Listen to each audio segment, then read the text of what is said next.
Today we're going to take a look at this Washburn. It is a complete piso. It is a Bantam Series bass, and I've been working for the last few days just to try and straighten the neck out. It was, you could fit a banana between the string and the neck because it had so much relief, and that's evidenced by whoever was last in here a long time ago had these completely adjusted out. In fact, they adjusted these out so much on the low E that they lost the 2 screws, and they probably figured, you know, I'll never get this neck straightened out enough to warrant just keeping those things. So they, you know, those things have been gone. I bought some Ernie ball sacks here. Nothing but the finest pieces of crap for this guitar, but I did buy the lightest gauge bass strings possible because this neck has been bowed for so long. It's been about a week of me adjusting a little bit, and putting the old straight edge just right over the top of the frets here. We're getting pretty close to level. I don't know how much you can see that, guys, but we're touching on almost every fret there. Try maybe that camera. But we're getting pretty close to taking all the bow out and just getting it roughed in. And I was trying to rough it in with the old strings, but alas, they were so old that, how old were they? They were so old that just loosening them and tightening them to put tension on and off the neck to reef on the truss rod there was enough to snap the old G string, and so we've got to replace them, but it is pretty close to roughed in. I'm going to make a prediction that I'm going to have to put a shim under here before it's all said and done so that we have enough play back here to actually do some adjustment. But it's not in terrible shape. The electronics are okay. This switch is snapped off, the little controller for it, but that's okay. It's just a 3-position switch. We might be able to do something interesting with that before it's all said and done. But this was a pawn shop guitar, and they had it marked at $159.95, and that was probably way overpriced. I think I paid just around $100 for it a long time ago.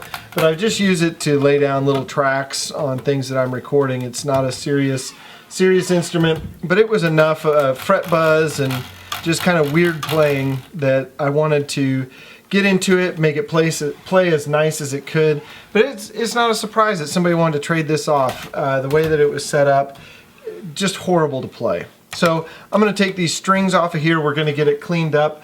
We'll get it restrung and get after it.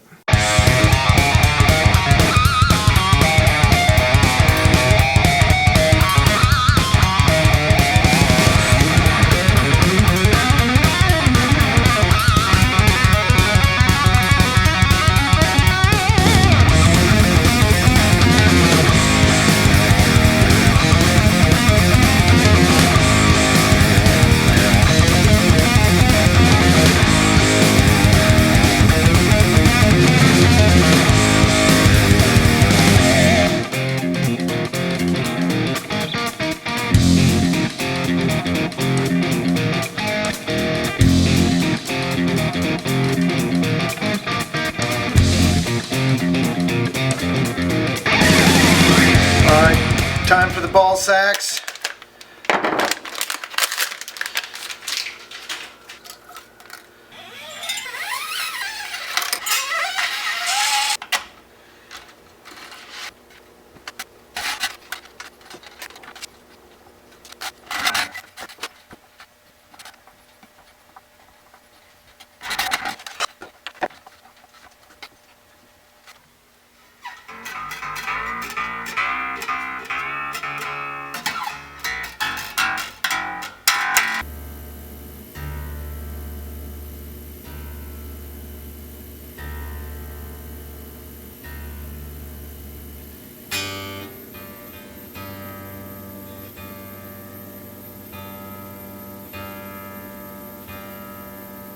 Next thing we're going to do is get our intonation roughed in. Since I took all of these out to clean everything because it was such a fudge fest in there, these are all going to be short, so I would expect everything to be sharp. So we're going to use the Peterson, and that one's definitely sharp. So when they're sharp, you need to make the string longer. So this is a process, a little bit of back and forth. So you got to constantly make sure you're tuned to pitch, or you'll be fighting yourself. So you make a little adjustment, and then you try it at the 12th fret. We're still sharp, not a surprise. So we'll move it a little bit more. Tune it back to pitch. Still sharp.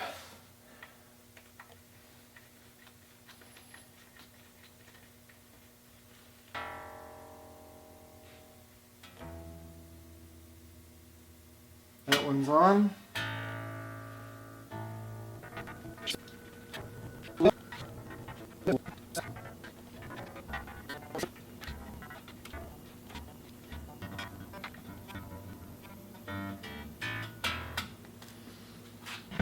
I'm going to put the old capo on there, and we're going to look neck relief. And when I left this, we were at 18 thousandths with the heavier gauge strings, and I'm just checking it here at the 7th fret, and we're going to check 17 and see. Oh yeah, baby. Yeah, so it's a little less than 17. We're shooting for 12 to 14. Let's see what we got at 15. Hell, we may have to put some relief back into it. That wouldn't be a bad thing altogether.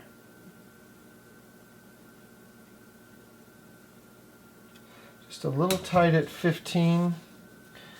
Let's see what 12 looks like.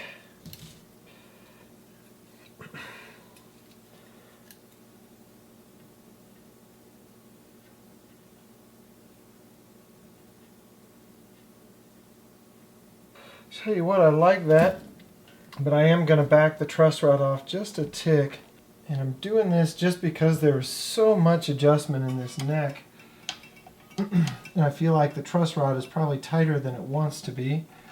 I can find the hole again. There we go. There we go.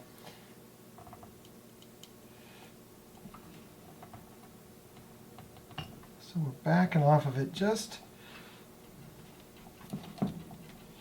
a small amount.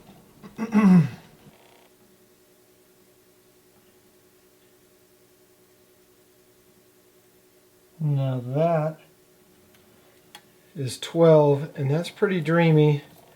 Let's give 14 a shot. And I have a feeling 14 is going to be a little thick.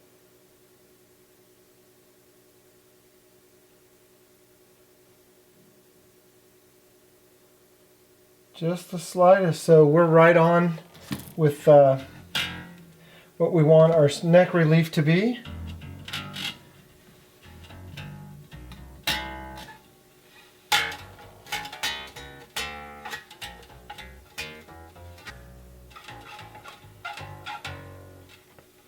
I do not hear any buzz in there. That's a good thing.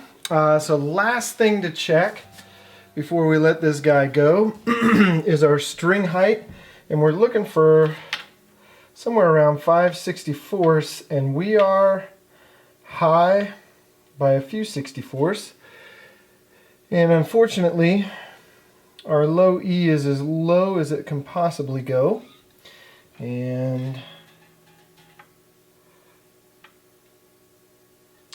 we're actually pretty close. We need to come down just a little bit here and down there a little bit, and we're looking for about 3/64 on the G string, and we're really high on that. So I'm going to bring these guys down next. So we want to come down nice and even on these, and we're doing just that.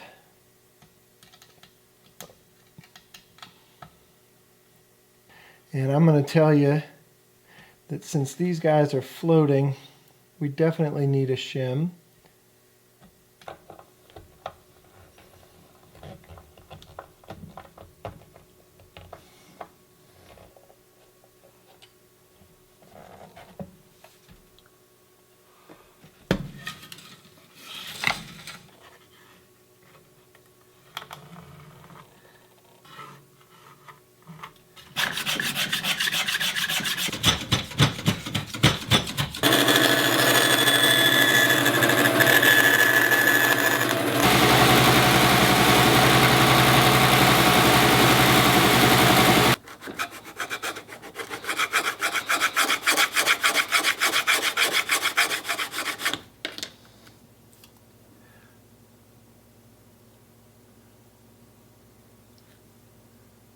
There's our shim.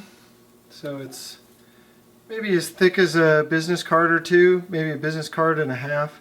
They're pretty thin. I always start out a little thick and then just work to a line. It's a little bit of sanding, takes maybe 10-15 minutes, and now I'm getting the guitar all dusty.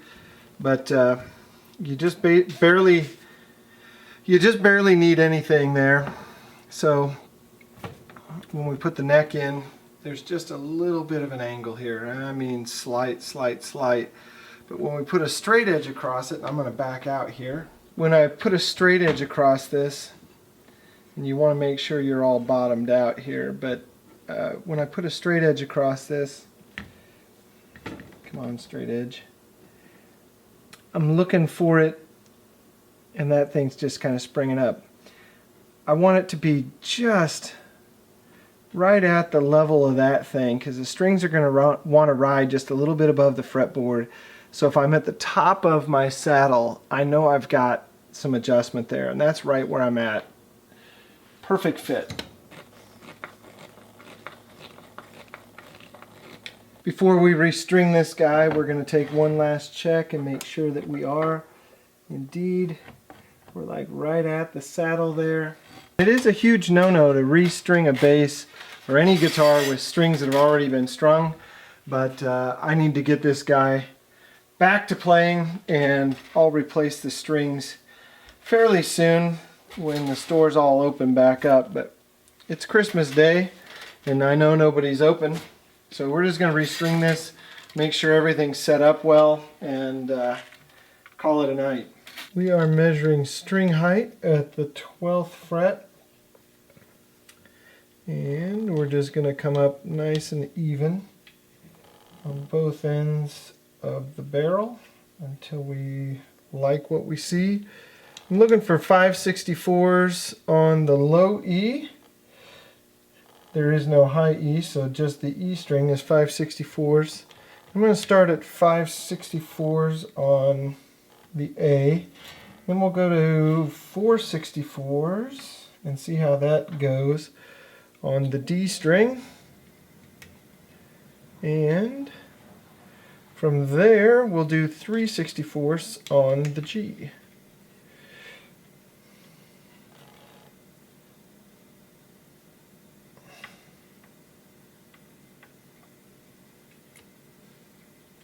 And then just see how it plays.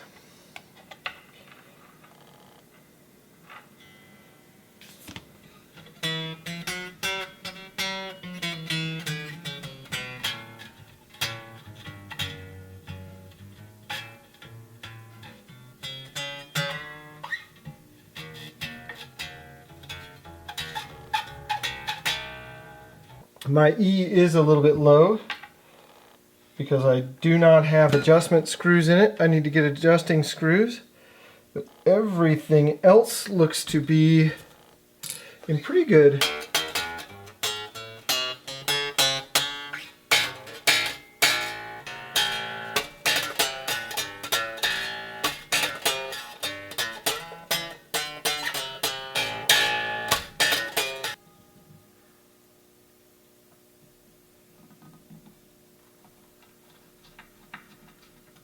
Dudes, that is it for this bass.